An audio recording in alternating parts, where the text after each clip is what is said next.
Françaisdanslemonde.fr, la première plateforme multimédia d'aide à la mobilité internationale.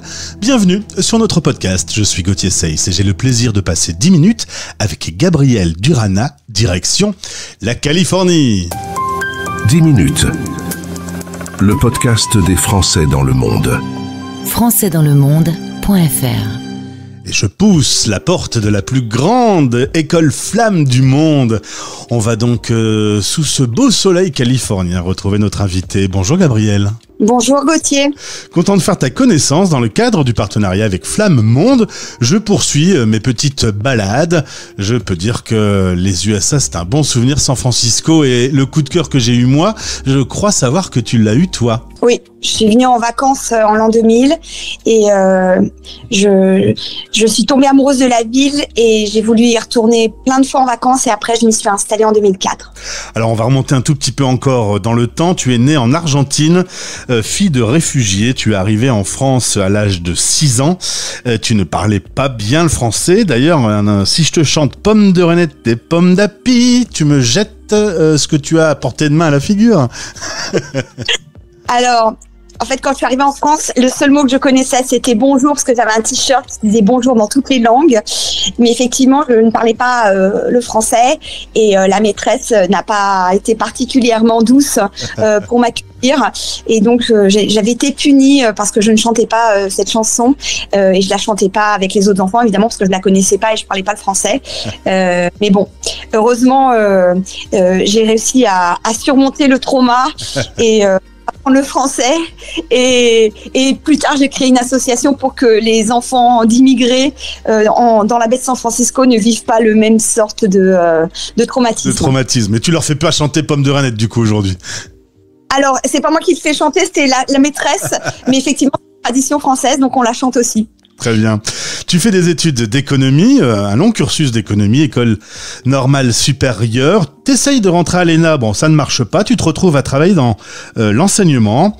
Alors, tu as adoré les élèves, mais t'aimais pas tellement l'éducation nationale. Tu peux le dire, t'es un peu loin de notre mammouth de l'éducation, donc on t'en voudra pas. Tu veux que je parle sur mon expérience compliquée à l'éducation nationale, c'est ça? Ouais, un mot, on va dire que sans doute les choses ne se sont pas arrangées avec le temps, donc... En fait, c'était un système très déshumanisant, on va dire. Dans lequel les enseignants étaient en souffrance professionnelle et forcément, je pense que ça transpire dans la relation aux élèves. En tous les cas, les élèves, eux, ne méritent que le meilleur. Et en fait, j'ai adoré enseigner aux élèves. On va retenir ça, on va retenir le positif. Un jour, tu rencontres un Américain à Paris. Tiens, dis donc, ça pourrait faire un joli nom de film. Et ça te permet de découvrir San Francisco. Lorsque l'avion se pose et que tu découvres la ville, coup de cœur. C'est une société multiculturelle, il y a de l'innovation, une magnifique nature et un temps qui est plutôt délicieux. Coup de cœur au point que tu vas t'y installer au bout de quelques années. Tu t'y installes définitivement en 2004. C'est avec un autre Américain que tu vas d'ailleurs finalement vivre. Américain d'origine du Bangladesh. Toi, t'aimes bien quand il y a du multiculturel, hein, c'est ton truc, hein. Quand on grandit en France dans les années 80, c'est un air qu'on a respiré et quand on le retrouve ailleurs, on le reconnaît et on l'apprécie. Alors, tu constates quelque chose, que l'accès au lycée français est quasiment impossible pour beaucoup de familles, car très cher. Tu peux te donner l'exemple qu'un salaire médian était autour de $90 000. Une place dans un lycée français, $40 000. On comprend vite les chiffres. C'est très très cher. Il faut donc trouver des solutions alternatives. Et tu décides de lancer cette association en avril 2009. Tu te dis que si tu crées ça, tu vas aider beaucoup de gens. En fait, je me suis dit que on ne pouvait pas juste compter sur la discipline des parents pour transmettre la langue. Il y a de la recherche qui a été faite sur quelles sont les conditions d'un bilinguisme heureux, notamment par les Canadiens. Et en fait, il faut une école, il faut une communauté et il faut des médias et une vie culturelle. C'est un peu les trois éléments. Et donc, sans école, en fait, il allait y avoir beaucoup d'enfants qui allaient perdre le français simplement parce que leurs parents n'étaient pas super riches. Ce qui m'a profondément touchée. Alors aujourd'hui, on peut dire que la réussite est au rendez-vous, je le disais en intro, c'est la plus grande flamme monde, la plus grande école flamme du monde, avec 400 élèves de 4 à 18 ans. Il y en avait 900 avant la pandémie, il y a eu un petit break. Il faut dire que l'école aux USA pendant la période Covid, ça a été un traumatisme en fait. Les écoles sont restées fermées pendant très longtemps, presque 2 ans. Il y a une étude de Harvard qui dit que la première année de la fermeture des écoles, les enfants ont perdu à peu près 90% des connaissances qu'ils auraient dû acquérir dans cette année scolaire-là, et la deuxième année, 40%. Horrible. Donc il y a une perte de 2 ans pratiquement d'enseignement. Et donc les familles européennes, beaucoup sont reparties pour aller télétravailler depuis l'Europe en donnant accès à leurs enfants à l'école en présentiel, qui était priorisé en Europe, et ce qui était évidemment bien plus bénéfique aux enfants. L'association prend le relais à la fin des classes dans les écoles publiques qui vous accueillent principalement. Vous êtes aujourd'hui basé dans 6 villes avec 9 permanents et une quinzaine de professeurs. Vous ne chômez pas, hein. Il y a beaucoup d'activités proposées. Déjà les classes, il y a les centres aérés, il y a les activités culturelles. Tu as développé toute une série de services pour les enfants. J'ai essayé d'imaginer ce qui permettrait que les enfants acquièrent à la fois la langue, la culture générale et la fierté d'une culture française et francophone. Et donc il fallait, sur un modèle à temps partiel. Et donc il fallait quand même que ce soit pas juste scolaire, parce qu'autrement ce serait très ennuyeux. Quelle est la pédagogie retenue pour ce maintien du français pour les enfants qui vivent aux États-Unis ? Alors, c'est une pédagogie ludique. Quand on vient de France, on pense souvent que la pédagogie ludique, c'est pour les enfants qui sont limités intellectuellement, alors qu'en réalité, le jeu est au cœur de la nature des enfants. Donc, si en fait, on sait enseigner par le jeu, les enfants vont se mobiliser. Surtout que là, c'est des cours après l'école, donc les enfants sont fatigués. Donc, c'est une pédagogie par le jeu, c'est une pédagogie par projet. Donc, on va chercher qu'est-ce qui intéresse les enfants et on va construire, en fait, on va mobiliser tout un tas de choses qui sont dans le programme, mais on va les enseigner par des thèmes qui intéressent les enfants.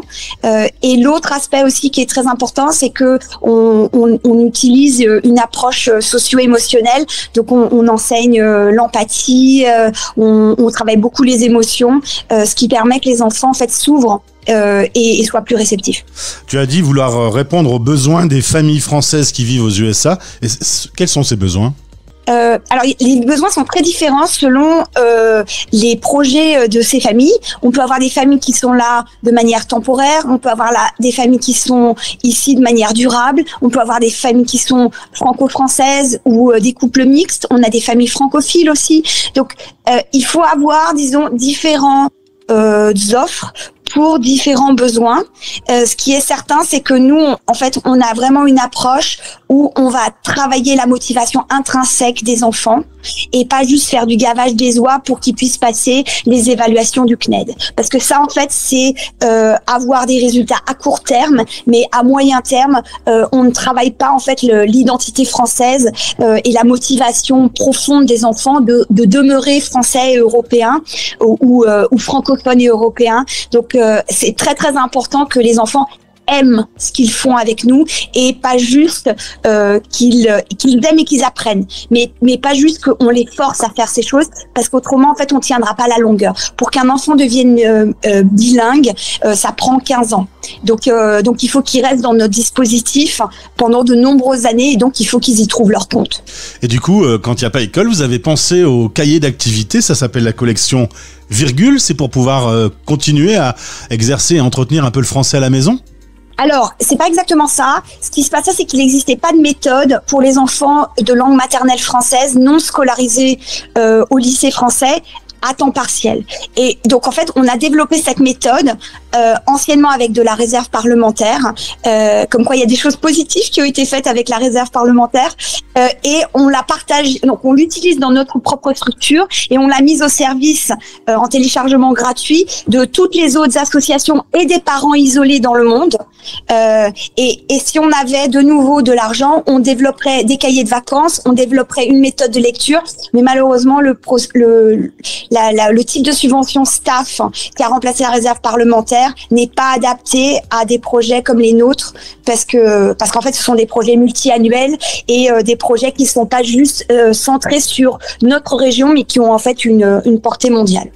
En tout cas, depuis la création en avril 2009, tu dois être quand même assez fière, toi, petite Française basée aux USA, d'avoir accueilli autant d'enfants et de les avoir accompagnés dans cet apprentissage du français. Le moment magique, en fait, c'est quand les anciens élèves reviennent enseigner chez EFBA. Ouais, j'imagine. En sortant donc des jeunes diplômés de l'université qui viennent enseigner à des petits francophones alors que eux-mêmes étaient des anciens petits francophones. Ça, effectivement, la boucle est bouclée et c'est très émouvant. Après, en fait, le travail des enseignants, c'est un travail de passeur culturel et donc c'est la loi de la vie, en fait, de aux enfants et qui après deviennent des adultes. Un tout dernier petit mot plus personnel sur l'Argentine qui traverse à nouveau une drôle de période. Faut dire qu'ils sont relativement habitués. Tu suis ça avec attention. Il y a de la famille encore là-bas? J'ai de la famille, oui, ça me bouleverse, c'est sûr. Je ne pensais pas que le ventre de la bête immonde était encore fécond, mais visiblement il l'est. Merci d'avoir répondu. En tout cas, tu es quand même dans une belle région du monde. Quand on pense un peu à cette baie magnifique, l'ambiance, j'avais dit que c'était ma dernière question, mais tu vois, je t'en pose encore une. J'étais venu en 95 et j'ai découvert San Francisco en 95. L'ambiance très particulière de San Francisco reste aujourd'hui encore très particulière, même si l'Amérique est en train d'évoluer pas mal. En fait, ce qui est le plus fascinant à San Francisco, c'est ce mélange de gens qui viennent d'ailleurs et qui sont différents et qui essayent d'inventer des choses. Il y a une grande tolérance et ouverture d'esprit. Cette ville m'a rendu une meilleure personne que quand je suis arrivée. Eh ben, c'est un magnifique final, du coup. Gabrielle, merci et à bientôt. Français dans le monde. Français dans